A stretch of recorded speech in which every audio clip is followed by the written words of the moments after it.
Assalamualaikum warahmatullahi wabarakatuh.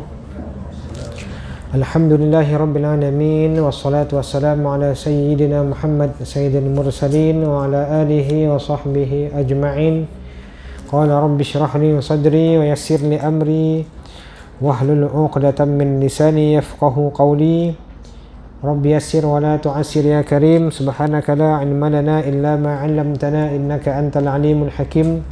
ولا حول ولا قوة إلا بالله العلي العظيم.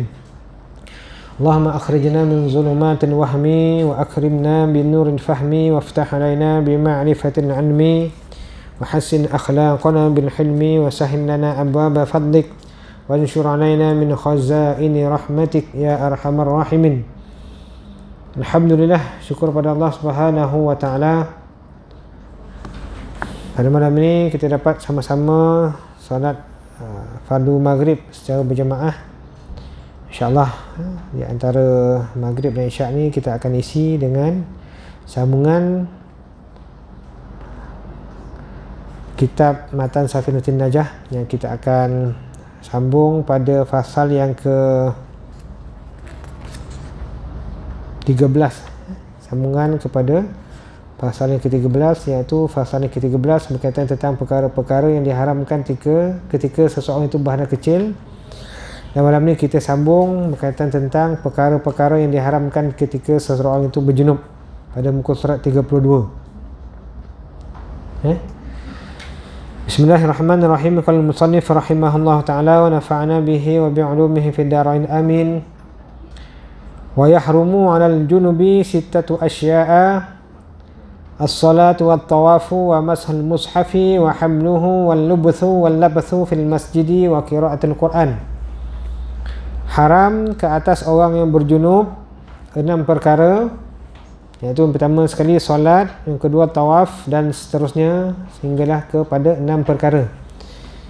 Jadi sebelum ni kita telah bicarakan berkaitan tentang perkara-perkara yang diharamkan, yang dilarang, yang ditegah oleh syarak dengan tegahan haram kepada orang-orang yang berhadas kecil, iaitu orang-orang yang tidak ada wuduk, maka diharamkan yang pertama solat, yang kedua tawaf, yang ketiga menyentuh mushaf, dan yang keempat membawa ataupun mengangkat mushaf.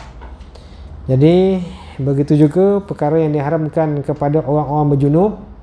4 yang terawal itu dia sama macam orang-orang yang berhadas kecil. Pembicaraannya pun sama juga, detail lah. Sama. Kemudian ada tambahan 2, iaitu menetap di dalam masjid dan membaca Al-Quran. Jadi kita akan ulang kajilah satu persatu berkaitan tentang perkara-perkara yang diharamkan ketika seorang itu berjunub. Jadi berjunub ni apa dia? Junub ni adalah bagi seseorang yang keluar air mani, itu pertama. Yang kedua, seseorang yang berjimat ataupun bersetubuh. Dan yang ketiga, seseorang yang wiladah ataupun seseorang perempuan yang kelahiran bayi ataupun seseorang perempuan yang keguguran bayi. Itu dinamakan sebagai seseorang yang berjunub. Jadi kalaulah seseorang itu dia keluar air mani, sama ada secara jaga ataupun dalam keadaan dia tidur, sama ada keadaan dia sedar ataupun tidak sedar, maka ketika itu dia akan menjadikan seseorang itu berjunub. Yang kedua, kalaulah sekiranya masuk kepala zakar ke dalam faraj wanita, yang mana perkara tersebut dia akan menjadikan seseorang itu wajib mandi wajib, seperti mana yang telah kita bincangkan dalam muka surat 25, iaitu perkara-perkara menyebabkan mandi wajib. Ada 6 perkara. Yang pertama, masuk kepala zakar ke dalam faraj. Yang kedua, keluar air mani, itu dinamakan sebagai junub lah. 1, 2 itu adalah junub.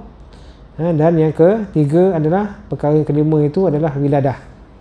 Jadi kalaulah berlaku salah satu daripada 3 perkara ini, sama ada masuk kepala zakar ke dalam faraj seperti mana dah kita bincangkan sebelum ini, juga keluar air mani sama lelaki ataupun perempuan, Dan yang kelima adalah binadah, sama ada dia bersalin ataupun keguguran, maka itu semua akan menjadikan seseorang itu dikirakan sebagai berjunub.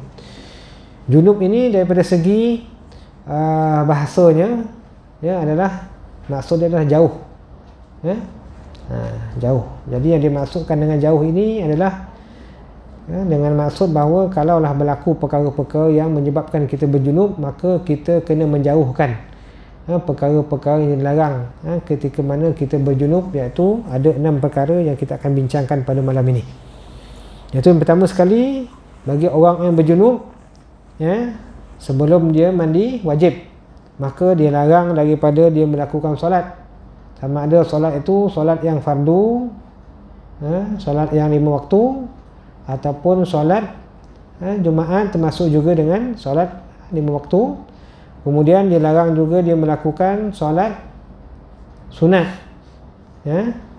begitu juga dilarang untuk dia melakukan sujud syukur, begitu juga dilarang daripada melakukan sujud tilawah, dan juga dilarang daripada seorang itu melakukan solat jenazah. Bagi lelaki tambahan, iaitu bagi seseorang lelaki, dia tidak boleh melakukan ataupun menyampaikan khutbah Jumaat ketika seseorang itu dia berjunub. Jadi semua ini akan menyebabkan kalaulah sekiranya berlaku seseorang itu berjunub. Sebagai contoh, malam itu mungkin dia bermimpi keluar air mani, sedar-sedar pagi itu dah basah, kemudian sebelum dia mandi wajib ataupun mandi junub, maka ketika itu kalaulah dia lakukan solat dengan sengaja dan tahu tentang hukum, maka solat itu akan jadi haram dan tidak sah, sama ada solat itu solat fardu maupun solat sunat. Begitu juga kalau dilakukan sujud tilawah, sujud tilawah ni adalah sujud yang kita lakukan apabila kita membaca ayat-ayat yang mengandungi tempat-tempat yang disunatkan untuk kita melakukan sujud tilawah, yang mana sujud tilawah ini boleh kita lakukan dalam semayang dan boleh dilakukan di luar daripada semayang. Syarat sah melakukan sujud tilawah ini sama macam mana solat, iaitu kena ada wuduk, kena suci daripada hadas besar dan hadas kecil, menghadap kiblat dan sebagainya, sama seperti mana syarat sah solat. Jadi sunat sujud tilawah ni boleh dilakukan di dalam semayang maupun di luar daripada semayang. Kemudian juga diharamkan bagi orang-orang berjunub ini melakukan sujud syukur. Sujud syukur ni dilakukan kerana seseorang itu kedatangan satu nikmat yang tidak disangka-sangka, maka ketika itu sunat dia melakukan sujud syukur. Jadi sujud syukur ini dilakukan di luar daripada semayang, tidak berlaku dalam semayang. Kalau dilakukan dalam semayang, maka semayang itu akan jadi batal. Sujud syukur ini dilakukan kerana kita mendapat nikmat yang tidak disangka-sangka, ataupun kita terselamat daripada bencana ataupun daripada malapetaka, ataupun dilakukan kerana kita membaca satu ayat dalam surah Shad ayat 24. Surah Shad ada satu tempat dalam Al-Quran tu, dalam surah Shad ayat 24, yang mana dalam Quran, dalam mushaf kita tu ada ditandakan sebagai tempat sujud. Dalam mazhab Syafi'i kita, dalam surah Shad tu ayat 24 tu bukan dikirakan sebagai sujud tilawah, tetapi dinamakan sebagai sujud syukur. Jadi kalaulah sekiranya kita nak lakukan sujud ketika selepas daripada kita baca ayat 24 ini, maka pastikan kita bukan melakukan sujud itu dalam sembahyang, kerana sujud yang dilakukan selepas daripada membaca ayat 24 surah Shad itu adalah merupakan sujud syukur, bukan sujud tilawah.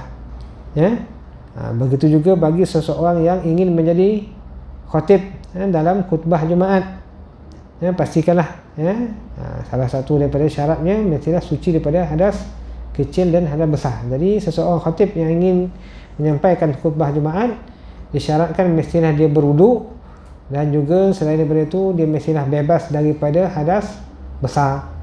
Dan termasuk daripada hadas besar ini adalah dia terhindar daripada berjunub.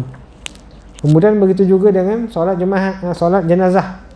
Solat jenazah dalam 4 mazhab, sama ada mazhab Hanbali, sama ada mazhab Syafi'i, sama ada mazhab Maliki maupun mazhab Hanafi. Semua keempat-empat mazhab ini semua mensyaratkan bahawa seseorang yang ingin melakukan solat jenazah mestilah mereka ini ada wuduk dan mestilah bebas daripada hadas besar. Dan syarat-syarat untuk melakukan solat jenazah ni seperti mana solat fardu maupun solat sunat.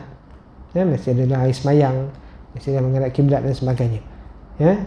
Cuma rukun dia berbezalah dengan solat fardu maupun solat sunat. Walau bagaimanapun syarat sah dia, seperti mana yang dimaklumi bahawa solat jenazah ni mestilah dilakukan dalam keadaan seseorang itu berwuduk dan bukan dalam keadaan dia berhadas besar. Jadi sebab itulah kalaulah seseorang itu dia melakukan solat jenazah dalam keadaan dia berjunub, maka solat jenazah tersebut hukumnya adalah haram kalau disengajakan dan dia tahu tentang hukum, dan solat jenazah tersebut tidak sah. Dan kalaulah seseorang itu melakukan solat yang saya sebutkan tadi, sama ada dia melakukan solat fardu maupun solat sunat dengan sengaja dan tahu tentang hukumnya waktu dia berjunub, sebelum dia mandi wajib, maka ketika itu dia termasuk dalam kategori dosa-dosa besar, haram, dan termasuk dalam kategori dosa-dosa besar. Melainkan kalau misalnya katalah seseorang itu dia bangun-bangun daripada tidur, tengok-tengok air tak ada, cari-cari dalam kawasan rumah dia pun tak ada air, dalam rombongan dia kalau dia musafir pun tak ada air juga, dalam kenderaan dia pun cari air pun tak ada juga air. Kemudian dalam keadaan dia berjunub tu, dia kena cari air dalam kawasan yang sepelaung. Sepelaung ni maknanya dalam kadar lebih kurang 150 meter dari tempat dia berada itu, 150 meter sekeliling. Kalau misal kata dia yakin ada air dalam jarak tersebut, ataupun dia syak, ataupun dia ragu-ragu ada air, maknanya dia punya sangkaan tu 50-50 ada air, ataupun dia ada zon ni sangkaan dia kuat ada air, maknanya lebih daripada sangkaan dia tu lebih daripada 50%, mungkin dalam 70%, 80%, tapi tak sampai 100%, ataupun dia rasa waham ni sangkaan yang rendah, mana sangkaan ni tak kuat, iaitu kurang daripada 50% ada air dalam kawasan area lebih kurang dalam 150 meter sekeliling. Jadi kalau ketika itu, kalau misal kata dia yakin ada air, ataupun dia zon ada air, ataupun dia syak ada air, ataupun dia waham, ada sangkaan dia, walaupun sedikit sangkaan bahawa ada air dalam sekitar 150 meter, dan jarak yang mana dia tinggal itu ataupun dia berada itu dengan jarak air yang disangkakan ada air dalam jarak 50 meter, 150 meter tu tidak memudaratkan. Maknanya kalau dia pergi tidak sampai memudaratkan diri dia, harta dia, maka ketika itu dia wajib mencari dulu sekitar 150 meter. Dinamakan sebagai had al-ghaus, had sepelaung. Kemudian kalau dicari-cari dalam jarak 150 meter tu tidak menemui air, maka ketika itu kalau misal kata dia yakin lebih daripada jarak tersebut ada air, iaitu sekadar had ataupun sekadar jarak yang dekat, iaitu lebih kurang dalam 2 km lebih sekeliling, maka ketika itu barulah dia wajib untuk pergi cari air lebih daripada jarak sepelaung tadi, kalau dia yakin ada air. Tapi kalau misal kata dia hanya menyangka ada air, ataupun hanya sangkaan yang tidak begitu kuat, hanya agak-agak ada air, maka ketika itu dia terus untuk bertaimum. Jadi bila seseorang itu dalam keadaan dia ni diharuskan untuk dia bertaimum, mungkin kerana tidak ada air, ataupun mungkin ada halangan-halangan yang boleh menghalang dia terkena air, sebagai contohnya anggota dia mungkin berbalut, ataupun mungkin anggota dia ni ada cedera, tak boleh kena air dan sebagainya, sakit, maka ketika itu barulah boleh dia gantikan mandi ataupun gantikan wuduk itu dengan tayammum. Itu akan kita bicarakan dalam bab tayammum nanti. Cuma dalam keadaan yang tidak ada keperluan untuk kita bertayammum, maka ketika itu kita kena pastikan bahawa kalau seseorang itu dalam keadaan berjunub, maka dia kena pastikan dia dah mandi wajib, barulah dia boleh melaksanakan solat, sama ada solat itu solat fardu maupun solat sunat. Tetapi kalau misal kata dia lakukan juga tanpa dia mandi terlebih dahulu, mandi wajib terlebih dahulu, maka ketika itu solatnya tidak sah, dan dihukumkan sebagai haram, dan dia termasuk dalam kategori dosa-dosa besar. Kemudian yang kedua, yang diharamkan kepada orang-orang berjunub adalah melakukan tawaf. Sama ada tawaf ini dilakukan tawaf yang fardu, iaitu tawaf yang rukun, sama ada rukun dalam haji ataupun rukun dalam umrah, ataupun tawaf ini adalah tawaf yang sunat. Sebagai contohnya, kalau kita duduk di sekitar Masjid Haram, kita bermukim di sana, kita masuk dalam Masjidil Haram, antara perkara yang sunat untuk kita lakukan sebelum kita duduk dalam Masjidil Haram, tahiyat kita, tahiyatul masjid di dalam Masjid Haram secara khususnya adalah dengan melakukan tawaf sunat. Berbeza kalau kita masuk dalam masjid biasa. Kita masuk masjid biasa, sunatnya sebelum daripada duduk kita melakukan sembahyang 2 rakaat sekurang-kurangnya, sama ada dengan niat tahiyatul masjid ataupun dengan niat yang lain, tetapi lebih daripada 2 rakaat, maknanya sekurang-kurang 2 rakaat dan ke atas lah, sebagai satu penghormatan ataupun dinamakan sebagai tahiyatul masjid. Itu masjid yang selain daripada Masjidil Haram. Adapun Masjidil Haram secara khususnya, tahiyat bagi tahiyatul masjid Masjid Haram ini adalah dengan melakukan tawaf sunat. Kalau kita bolehlah nak buat, masuk masjid, tawaf 7 kali, baru kita duduk untuk itikaf di dalam Masjid Haram. Itu secara khususnya Masjid Haram. Maka kalaulah kita ingin melakukan tawaf, sama ada tawaf itu tawaf yang fardu untuk haji ataupun umrah, ataupun tawaf itu adalah tawaf yang sunat, saja-saja kita nak buat tawaf sunat, boleh, tak ada masalah. Maka ketika itu disyaratkan mestilah kita ni suci daripada hadas kecil dan hadas besar. Maknanya disyaratkan kena ada wuduk, dan juga kita ini tidak dalam keadaan berhadas besar. Kalau kita berhadas besar, pastikan kita dah mandi wajib, barulah boleh kita melakukan tawaf yang fardu maupun tawaf yang sunat. Kalaulah kita lakukan juga tawaf ini tanpa kita mandi ataupun kita mengangkat hadas terlebih dahulu, dan kita tahu tentang hukumnya, maka ketika itu hukum tawaf kita itu tidak sah.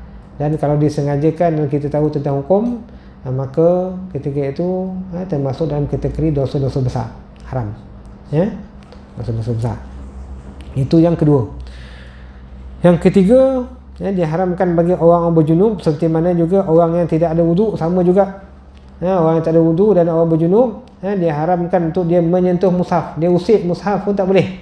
Mushaf ni adalah sesuatu yang ditulis ayat Al-Quran, walaupun tidak sempurna daripada Al-Fatihah hingga surah An-Nas, walaupun sebahagian ayat Al-Quran, ataupun mungkin yang ditulis tu hanya sekadar kalimah-kalimah Quran, ataupun mungkin satu huruf yang mana ianya ditulis dengan tujuan untuk dibaca, maka itu hukumnya adalah seperti mana hukum mushaf. Jadi kalau kita sentuh tanpa kita ada wuduk, kita sentuh tanpa kita mandi wajib terlebih dahulu, kalau kita berjunub, maka hukumnya adalah haram. Itu kalau ditulis dengan niat sebagai untuk dipelajari ataupun untuk dibaca. Adapun kalau kita tulis sebagai contohnya untuk hiasan pada frame, jadi itu tujuan dia ditulis untuk perhiasan, bukan untuk dibaca, maka itu boleh kita sentuh walaupun kita tidak ada wuduk, walaupun kita dalam keadaan berhadas besar. Kalau kita nak sentuh surah Yasin sebagai contoh, ataupun surah Kahfi, ataupun ada mungkin maksurat, ataupun mungkin ada wirid-wirid yang mengandungi ayat Quran yang mana dia ditulis tujuannya adalah untuk dibaca, maka ketika itu pastikan kita ada wuduk untuk menyentuhnya, dan pastikan kita tidak dalam keadaan berhadas besar. Melainkan dalam keadaan yang darurat, iaitu dalam keadaan yang mana mungkin berlaku Al-Quran ataupun kertas tersebut ditulis dengan ayat Al-Quran, yang mana kertas tersebut jatuh dalam longkang sebagai contoh, ataupun jatuh dalam banjir. Kita nak selamatkan supaya tidak musnah ayat Quran itu, tidak sia-sia, ataupun mungkin kita tengok Al-Quran tu mungkin nak terbakar, dan kebakaran, kita selamatkan Al-Quran tu walhal ketika itu kita tidak ada air sembahyang, ataupun mungkin ketika itu kita berjunub, maka ketika itu diharuskan dalam keadaan kita terpaksa. Tapi dalam keadaan yang aman, tidak ada apa-apa keperluan yang lain, walhal kita boleh untuk mandi wajib, kita boleh untuk mengambil wuduk dengan selesa, maka ketika itu pastikan sebelum daripada kita menyentuh mushaf, kita kena ada wuduk, dan kita tidak dalam keadaan berhadas besar ataupun berjunub. Ini menyentuh mushaf. Jadi mushaf ini adalah salah satu yang ditulis ayat Quran, walaupun bukan keseluruhan, mungkin sebahagian Al-Quran yang mana ianya ditulis dengan tujuan untuk dibaca. Adapun kalau handset kita, ataupun kita punya tab kita, ataupun komputer kita yang ada perisian Al-Quran, yang mana kalau kita buka tu akan tengok macam mushaf lah. Adakah hukum ni seperti mana mushaf? Ini jawapannya mengikut pendapat mutaakhirin dalam mazhab Syafi'i kita yang kuat, jadi yang mana handset ataupun telefon, perisian-perisian yang mengandungi mushaf ataupun Al-Quran yang sebegitu tidak dihukumkan seperti mana mushaf, kerana ia hanya sekadar sebagai pancaran saja. Pancaran ini bukannya dalam bentuk tulisan yang kekal, berbeza dengan kertas ni, kalau kita tulis bagaimana ada kertas tu masih lagi elok, maka dia boleh dibaca, boleh disentuh dan sebagainya. Tapi kalau dalam handset, dia hanya sekadar pancaran cahaya. Jadi kalau kita tutup, nanti kalau kita tengok dalam handset kita tu tak ada apa-apa, cuma ada wayar-wayar dan sebagainya lah, tak ada apa-apa, tak ada tulisan Al-Quran. Maka ketika itu dia hukumnya bukan seperti mana hukum mushaf, yang mana kalau kita nak sentuh, waktu kita buka perisian tersebut tidak disyaratkan kena ada wudu. Itu mengikut pendapat yang mutamat dalam mazhab Syafi'i kita. Satu lagi berkaitan tentang tafsir, seperti mana telah kita terangkan dalam kuliah yang lepas. Mungkin ada yang tak datang, mungkin kita boleh ulang balik, iaitu berkaitan tentang tafsir. Tafsir ini dia ada kategori lah. Dia ada tafsir dan ada terjemahan, dia ada perbezaan. Tafsir ni maknanya, yang dimaksudkan dengan tafsir ini adalah penerangan kepada ayat Quran. Penerangan kepada ayat Quran, maka itu kalau misal katalah kandungan tafsir yang ada di dalam tafsir tersebut lebih banyak daripada segi hurufnya berbanding dengan ayat Al-Quran, huruf ayat Al-Quran, maka ketika itu kita menyentuhnya hukumnya adalah harus. Tapi kalau misal katalah bilangan ayat Al-Quran yang terkandung dalam tafsir itu melebihi bilangan huruf tafsir yang terdapat, ataupun kalau kita kira-kira sama banyak, contohnya dalam satu tulisan ada 1000 huruf Al-Quran, ayat Quran, huruf dia ada 1000, tafsir dia pun ada 1000 juga, sama balance, sama banyak. Maka ketika itu hukum dia seperti mana hukum mushaf. Kalau kita nak sentuh, nak pegang, nak angkat, kita pastikan kena ada wuduk dan bukan dalam keadaan berjunub. Tapi kalau misal katalah kandungan tafsirnya lebih banyak, huruf tafsir itu lebih banyak daripada huruf Al-Quran itu, maka ketika itu hukumnya bukan seperti mana hukum mushaf. Itu tafsir. Yang kedua adalah terjemahan. Terjemahan ni ada dua bahagian, iaitu ada yang dinamakan sebagai terjemahan harfiah. Maknanya dia hanya translate saja, alih bahasa, tanpa mengubah dia punya, tanpa syarahan ataupun tanpa huraian. Itu dinamakan sebagai terjemahan harfiah.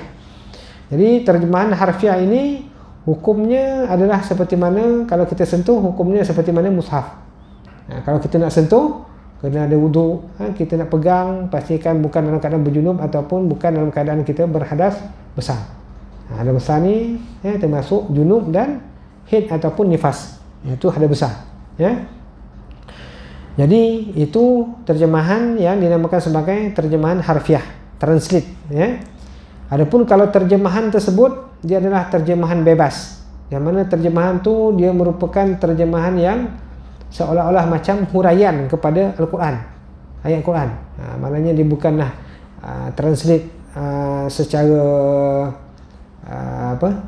secara harfiah, tetapi dia juga adalah merupakan penerangan juga kepada ayat Quran itu. Itu dinamakan sebagai hukum dia seperti mana hukum tafsir.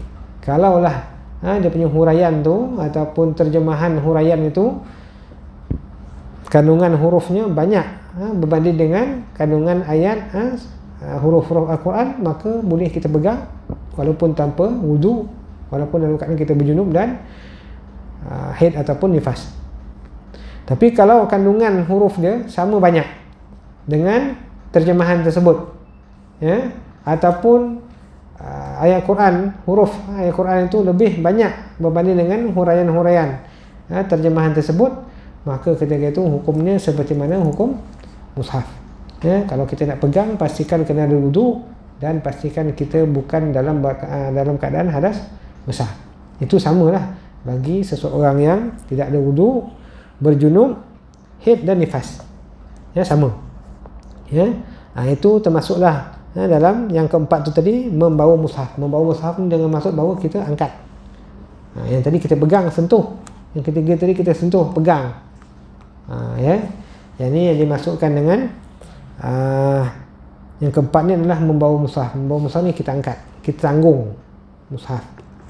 Jadi itu sama juga dengan yang ketiga tadi, perinciannya, iaitu kalau misal katalah dia ni adalah Al-Quran, yang mana dia tulis dengan ayat Quran, yang mana tujuan dia untuk dibaca, ataupun dia ni adalah tafsir, iaitu dengan maksud bahawa tafsir tu, kandungan huruf tafsir tu lebih banyak daripada kandungan huruf Al-Quran, maka boleh kita sentuh walaupun dalam keadaan kita berjunub, ataupun dalam keadaan kita haid ataupun nifas, ataupun dalam keadaan kita berhadas kecil, iaitu tidak ada wudu. Tapi kalau misal katalah dia hanya terjemahan secara harfiah, ya, ataupun terjemahan yang mana, ataupun tafsir yang mana kandungannya sama banyak dengan ayat Quran, ataupun tafsirnya kurang daripada bilangan huruf ayat Quran, maka ketika itu kita sentuh dalam keadaan berjunub, hukumnya adalah dilarang dengan larangan yang haram.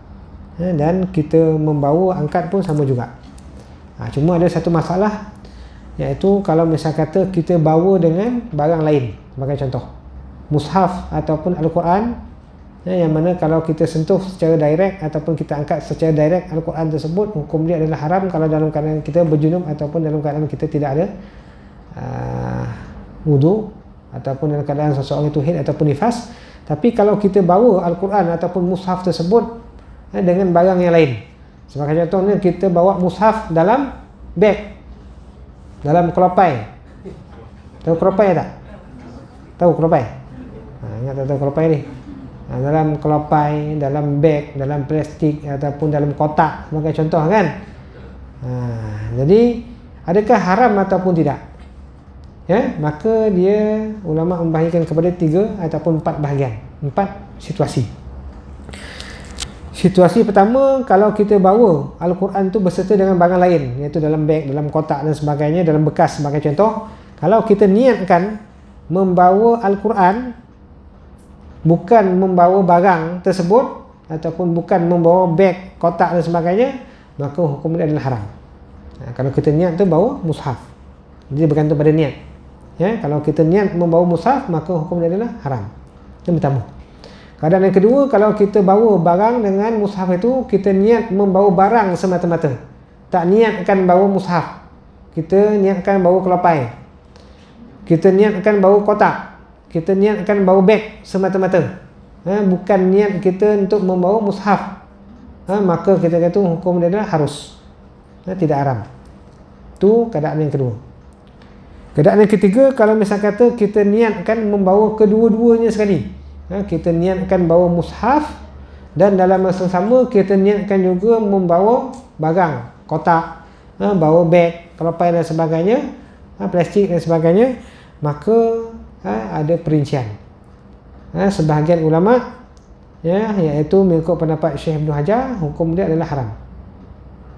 Mengikut pendapat Syekh Ramli, maka hukum dia adalah harus. Jadi ada dua pendapat, khilaflah. Ada berlaku perselisihan ataupun perbezaan pandangan di kalangan ulama mutaakhirin dalam mazhab Syafi'i kita. Jadi mana yang kita nak guna pakai?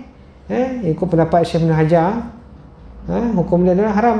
Ikut pendapat Syekh Ramli, hukum dia adalah harus. Jadi kedua-dua pendapat ini adalah pendapat yang muktamad dalam mazhab Syafi'i kita. Kalaulah kita tidak berkemampuan untuk kita mentarjih kedua-dua ataupun salah satu daripada pendapat tersebut, maka kita sebagai orang boleh bertaklid mana satu.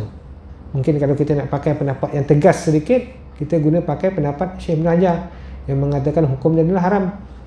Kalau kita nak ringan sedikit, mudah sikit bagi kita, kita gunakan pendapat Syekh Ramli yang mengatakan hukum dia adalah harus. Itu kalau kita niat bawa dua-dua sekali. Yang keempat adalah kalau seseorang itu dia membawa mushaf berserta dengan barang lain tanpa ada niat apa-apa, kosong secara mutlak, maka itu pun ada dua pendapat seperti mana yang tadi juga, iaitu mengikut pendapat Syekh Ibn Hajar, hukum dia adalah haram. Mengikut pendapat Syekh Ramli, hukum dia adalah harus. Jadi kalau kita bertaklid dengan pendapat yang tegas sedikit, iaitu pendapat Syekh Ibn Hajar, kata hukum dia adalah haram. Tapi kalau mengikut pendapat Syekh Ramli, lebih ringan sedikit, maka hukum dia adalah harus. Jadi itu adalah satu pilihan lah bagi kita orang awam yang tidak mampu untuk mentarjih salah satu daripada kedua pendapat tersebut. Jadi dalam berkaitan tentang masalah kalau kita membawa mushaf berserta dengan barang lain, dia bergantung kepada niat kita.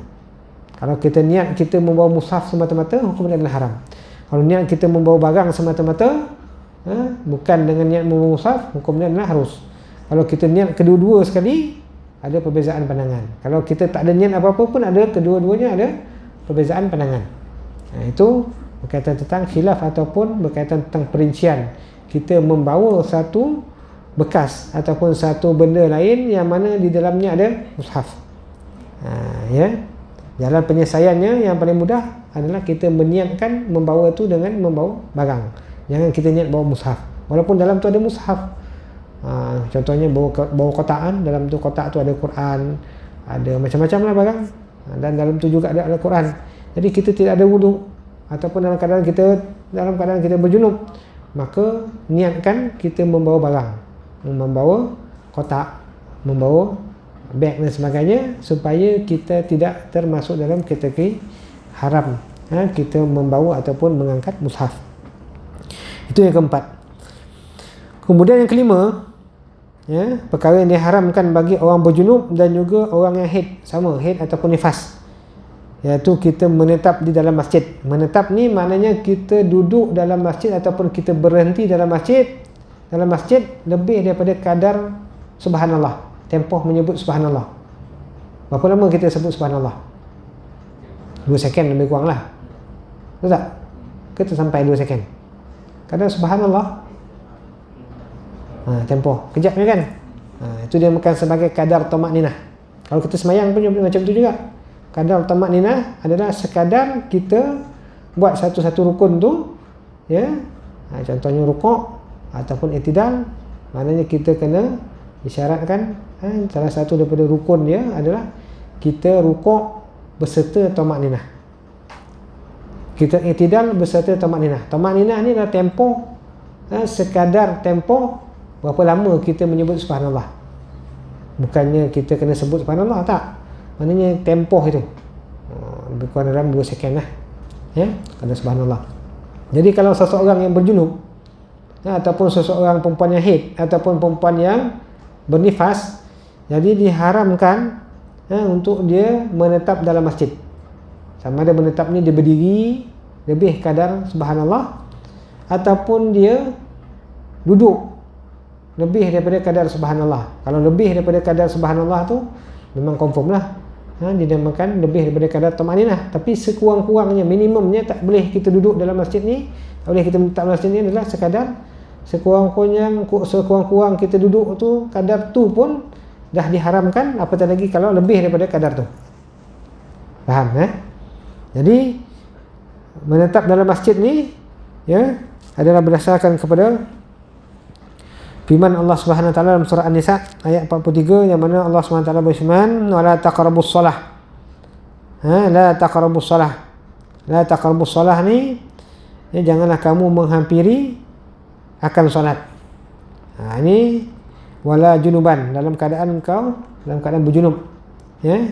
Jadi yang dimaksudkan dengan solah, kata Ibnu Abbas radhiyallahu anhuma, ataupun selain daripada beliau, dia mentafsirkan solah ini dengan masjid ataupun tempat semayang, iaitu dinamakan sebagai masjid.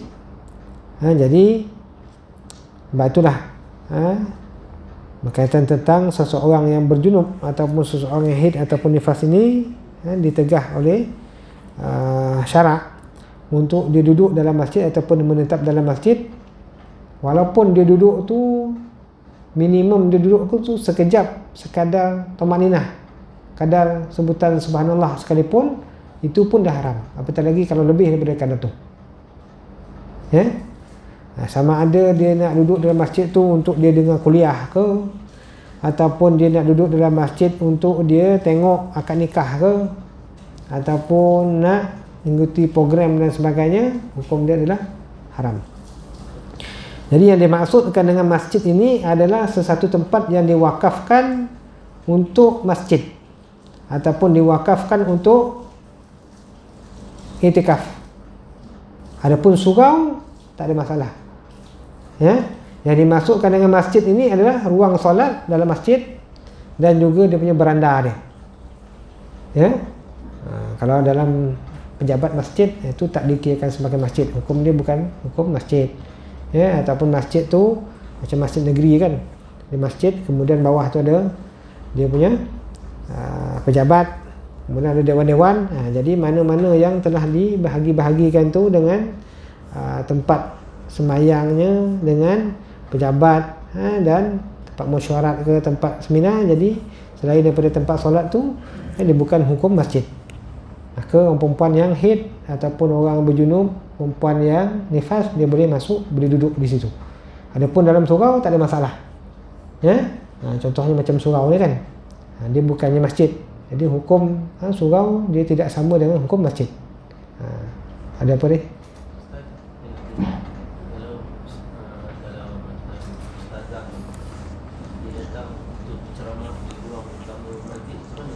Sama juga, hukum dia adalah haram dalam keadaan dia haid lah.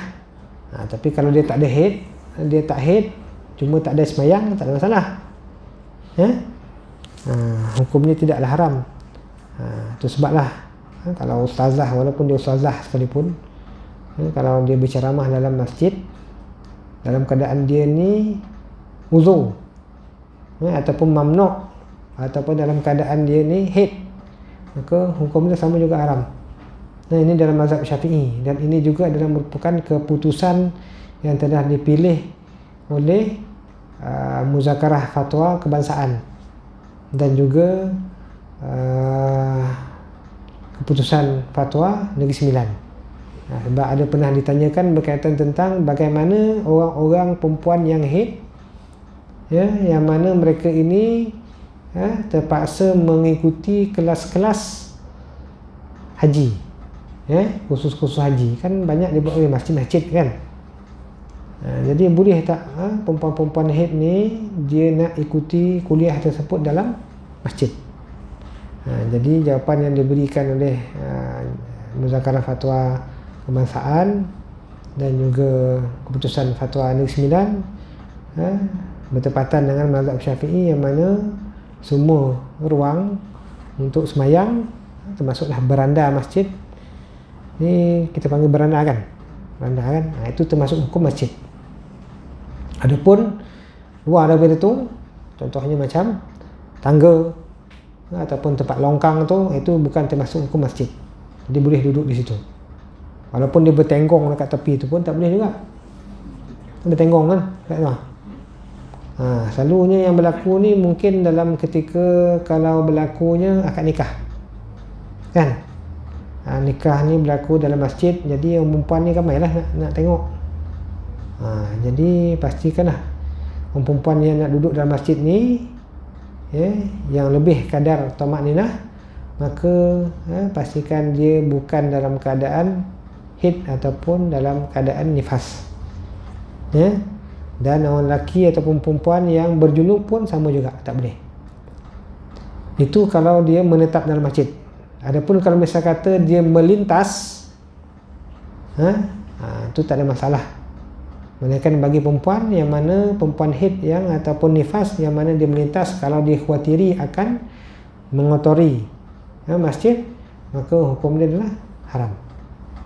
Tapi kalau misal kata dia melintas sekali lalu je, melintas daripada satu pintu ke satu pintu yang mana ada keperluan untuk dia melintas, maka hukum dia adalah harus. Tapi kalau saja-saja dia melintas tanpa ada keperluan, maka hukum dia adalah makruh. Tapi itu hukum melintas daripada satu pintu ke satu pintu.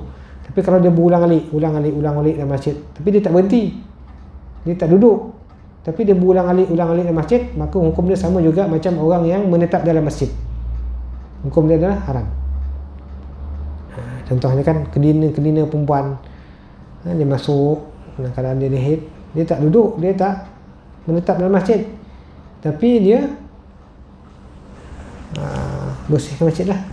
Jadi pastikan dia bukan dalam keadaan haid lah. Sebabnya walaupun dia tak duduk, walaupun dia ni tak menetap dalam masjid, tapi dia berulang-alik dalam masjid, maka hukumnya sama juga macam mana seseorang yang duduk dalam masjid. Bagi orang perempuan yang haid ataupun nifas ataupun orang berjunub, maka hukum dia adalah haram. Itu dalam masjid lah. Tapi dalam surau tak ada masalah. Sebab itulah kalau dalam surau ni dia lebih luas lah. Surau ke musalla ke, ataupun apa lagi, balasah, kan? Ada setengah tempat tu disebut balasah, kan? Bukan belasah, tu balasah. Balasah ni maknanya tempat untuk dia macam surau jugalah, macam surau, kan? Walaupun dia wakaf untuk surau, bukan wakaf untuk masjid, jadi dia tidak akan jadi masjid. Masjid ini adalah sesuatu tempat yang diwakafkan untuk masjid ataupun diwakafkan untuk itikaf. Maka ketika itu boleh kita beritikaf dalam tu, sah beritikaf, dan disunatkan untuk kita melakukan tahiyatul masjid. Sebab tu kalau kita masuk surau, tak ada tahiyat surau, dia ada tahiyatul masjid saja. Jadi kalau kita masuk surau, tidak disunatkan untuk kita melakukan solat tahiyatul masjid. Beza surau dengan masjid. Walaupun ada setengah-setengah ustaz tu dia kata masjid dengan surau ni sama. Tak, dalam mazhab Syafi'i dia ada dia punya syarat dia. Syarat surau ataupun syarat masjid ni dia mestilah diwakafkan untuk masjid. Wakaf untuk masjid. Kalau wakaf untuk semayang semata-mata pun tak jadi masjid. Itu ada dibincangkan dalam kitab fiqh, kitab fiqh yang besar-besar lah, boleh rujuk. Ini sebab itulah kalau kita duduk dalam masjid dalam keadaan kita berjunub, ataupun dalam keadaan seorang perempuan yang haid, ataupun dalam keadaan dia nifas, maka hukum dia adalah haram, melainkan dalam keadaan yang memang ada keperluan yang memang darurat. Memang darurat. Contohnya macam banjir. Contoh kan, banjir. Jadi tak ada tempat yang lain untuk dia berlindung melainkan dalam masjid, walhal dalam keadaan dia haid, mamnu'. Jadi ketika itu tak ada masalah lah. Ataupun seseorang tu dia tidur dalam masjid, tiba-tiba dia berjunub, sadar-sadar pintu kunci, terkurung. Kunci kayak Bilal kan, kunci pula daripada luar. Orang tua-tua sebut kalau terkurung, biar terkurung kat luar, jangan terkurung kat dalam. Betul? Kalau turun kat dalam memang tak lepas keluar lah. Kalau kita terkurung kat luar, boleh kita pergi tempat lain, tak masalah. Ini terkurung kat dalam, kan? Jadi sebab itulah, kalau lah kita misal kata keadaan berjunub, sebelum kita mandi, sebelum kita mengangkat hal besar, ya. Begitu juga bagi perempuan-perempuan haid ataupun perempuan-perempuan yang nifas, maka diharamkan untuk dia duduk dalam masjid, ya. Sama ada dia duduk dalam kadar melebihi tempoh tumaninah ataupun dia berulang alik dalam masjid, maka hukum dia adalah haram, dan perkara ini perlulah dielakkan daripada berlaku. Kemudian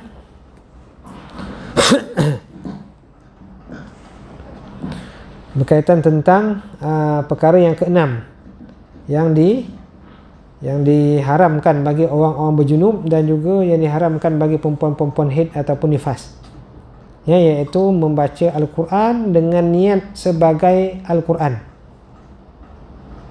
Ada ke orang baca Quran dengan niat selain daripada Quran? Ada. Kalau dia ni baca Quran tu niat zikir, ataupun dia baca Quran tu niat untuk peninding, ataupun dia niat dia baca Quran tu dengan niat tu sebagai ruqyah. Ruqyah tu kan ruqyah, maknanya jampi lah. Contohnya sakit pening baca Fatihah 7 kali sebagai contoh kan. Kemudian ataupun dia membaca Quran tu sebagai dia nak tegur orang yang salah baca Quran, maka itu tidak termasuk dalam kategori yang diharamkan bagi orang berjunub, tidak diharamkan bagi orang perempuan yang haid, dan tidak diharamkan bagi perempuan-perempuan yang nifas. Kalau dia baca Al-Quran itu bukan dan niat sebagai Al-Quran, tapi niat dia sebagai untuk zikir, ya, ataupun dia niat tu untuk sebagai peninding, ataupun dia baca Al-Quran tu dengan niat untuk mendapatkan keberkatan, tabarruk, ya, ataupun dia baca Quran tu kerana dia tegur orang baca salah. Contohnya dia ni memang mengajar ngaji, mungkin orang yang baca tu salah, jadi dia tegur bacaan orang yang salah tersebut, yang mana orang tu baca Quran, tapi dia niat dia bukan sebagai bacaan Quran, tapi niat sebagai teguran. Jadi itu tidak dinamakan sebagai qiraatul Quran, tidak dinamakan sebagai bacaan Al-Quran. Maka ketika itu hukum dia adalah harus, ya, harus. Jadi sebab itulah, kalau misal katalah seseorang itu, ya, membaca Al-Quran dalam keadaan dia berjunub ataupun dalam keadaan haid ataupun dalam keadaan nifas, ya, dia ada dibahagikan oleh ulama kepada 4 keadaan. Iaitu yang pertama, keadaan pertama, kalau misal kata dia baca Al-Quran dalam keadaan dia berjunub, haid ataupun nifas, yang mana dia punya qasad dia ataupun tujuan niat dia membaca Quran itu adalah semata-mata sebagai bacaan Al-Quran, maka itu yang diharamkan. Itu pertama. Keadaan kedua, kalau misal kata dia niat baca Al-Quran tu dengan niat selain daripada Al-Quran, iaitu dia niat untuk sebagai penyembuh, sebagai untuk tawai sebagai contoh, ataupun untuk peninding, ataupun dia baca niat sebagai zikir, niat dia baca untuk tegur orang yang salah bacaan, maka itu tidak haram, itu harus, ya. Itu keadaan yang kedua. Keadaan yang ketiga, kalau misal kata dia niat kedua-dua sekali, dia niat sebagai bacaan Al-Quran dan dalam masa sama dia niat juga sebagai untuk zikir, ataupun dia niat juga sebagai untuk tegur orang yang salah baca Al-Quran, ataupun dia niat juga untuk ruqyah, ataupun dia niat juga untuk peninding sebagai contoh. Dia ada 2 niat yang sama sekali, niat baca Quran dan niat zikir sebagai contoh, maka hukum dia adalah haram. Ini haram. Keadaan yang keempat adalah kalau misal kata dia tak niat langsung, tak ada apa-apa, dia tak ada niat bacaan sebagai bacaan Quran, dia tak niat sebagai untuk zikir ataupun selain daripada bacaan Quran, memang kosong, tak ada apa-apa niat, ya, baca saja kan, maka ketika itu hukum dia adalah harus, tidak haram. Jadi dia ada 4 keadaan, ya, 2 keadaan yang haram, 2 keadaan yang harus. Keadaan yang haram ni kalau misal kata dia niat untuk bacaan Al-Quran semata-mata, ataupun dia niat dia baca Al-Quran berserta dengan niat yang lain, zikir ataupun untuk peninding dan sebagainya, maka itu yang diharamkan. Yang 2 keadaan lagi, iaitu dia baca Al-Quran dengan niat bukan sebagai bacaan Al-Quran, ya, ataupun dia memang tidak ada niat apa-apa langsung, maka itu adalah harus. 2 keadaan, ya. Jadi saya rasa itu sajalah untuk perbincangan kita pada malam ini berkaitan tentang perkara yang diharamkan ketika seseorang berjunub, dan dia ada kaitannya dengan perkara yang diharamkan ketika haid. Ya, maknanya 1, 2, 3, 4, 5, 6 ni nanti sama juga dengan perempuan haid. Semuanya dilarang. Orang perempuan yang haid, apa yang dilarang bagi orang-orang yang berjunub, itu juga yang dilarang bagi orang-orang yang haid dan nifas. Jadi dalam bab akan datang nanti kita tak perlu nak ulas panjang lah, sebab benda ni sama. Cuma yang tambahannya yang ke-7, ke-8, ke-9 dan ke-10 barulah kita akan terangkan secara terperinci lah. Sebab dia ada tambahan kepada perkara yang diharamkan bagi orang berjunub. Ya, wallahualam. Jadi ada persoalan? Ada persoalan?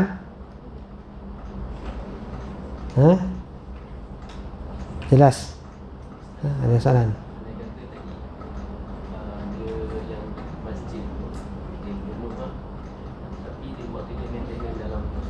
Sama juga. Jadi kalau misalnya kata dia ni berjunub, tak sampai nak mandi junub, lepas tu pula dia pergi kojor roket dalam masjid, back maintenance masjid, boleh aircon kau, ya, maka hukum dia sama juga, haram lah. Haram walaupun dia imam masjid. Dia tak mandi wajib lagi, junub kan, tiba-tiba tu jadi imamnya, sama jugalah, hukumnya haram lah. Kalau dia tak tahu macam mana kan, tak sedar malam tu dia berjunub contohnya, terlupa nak mandi wajib, dia pun terus jadi imam. Tiba-tiba lepas jadi imam tu, dah selesai wirid semua tu, dia teringat, oh malam tadi dia berjunub. Tuan-tuan jadi makmum, macam mana tuan-tuan nak buat? Tuan pun tak tahu dia ni berjunub, dia pun confident lah jadi imam kan. Elok baca surah sajadah, bagi tu kita buat surah sajadah bagi tadi kan, jemaah kan, surah sajadah buat kan.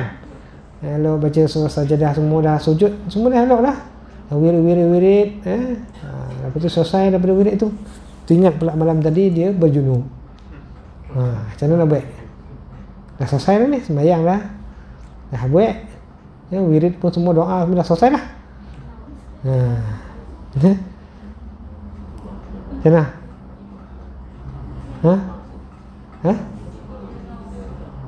Oh dia? Imam pun dia dah maklum kat orang, saya berjunub ni, lupa pula ni. Jadi kita tahulah, kita sebagai makmum kita tahu. Macam mana baik? Kodok. Yang perlu kodok semayang imam saja, makmum tak perlu. Sebab benda tersebut adalah benda-benda yang tersembunyi lah, tak jelas, yang mana dia berlaku pada imam. Jadi imam seorang sahaja yang perlu ulang semayang tersebut selepas dia mandi wajib. Jadi kalau kita sebagai makmum, walaupun kita tahu selepas daripada tu, lainlah kalau kita dah tahu lah imam ni mesti tak mandi wajib ni, kita ikut dia juga untuk jadi makmum kepada imam tadi, tu memang tak sah lah. Sebab kita daripada awal kita dah tahu, ni kita tak tahu, tiba-tiba lepas semayang dah selesai semayang, dah habis semayang, tiba-tiba kita tahu pula imam bagi tahu dan sebagainya, maka ketika itu kita tidak perlu qada dan kita tidak perlu ulang. Jadi yang perlu ulang adalah imam sahaja. Ya, wallahu alam. Jadi saya rasa itu sajalah untuk perbincangan kita pada malam ini. InsyaAllah mudah-mudahan kita akan sambung lagi pada malam akan datang berkaitan tentang perkara-perkara yang diharamkan bagi perempuan yang haid dan nifas. Ya, wallahu alam. Bismillahirrahmanirrahim. Alhamdulillahirabbil alamin, wassalatu wassalamu ala sayyidina Muhammad wa ala alihi wa sahbihi ajma'in. Allahumma faqihna fid din wa 'allimna ta'wil. Allahumma ij'alna min ibadikal ulama'il 'amilin al-mukhlisina lahud din bi rahmatika ya arhamar rahimin. Allahumma nawwir qulubana bi nuri hidayatika kama nawwartal arda bi nuri syamsika abadan abada.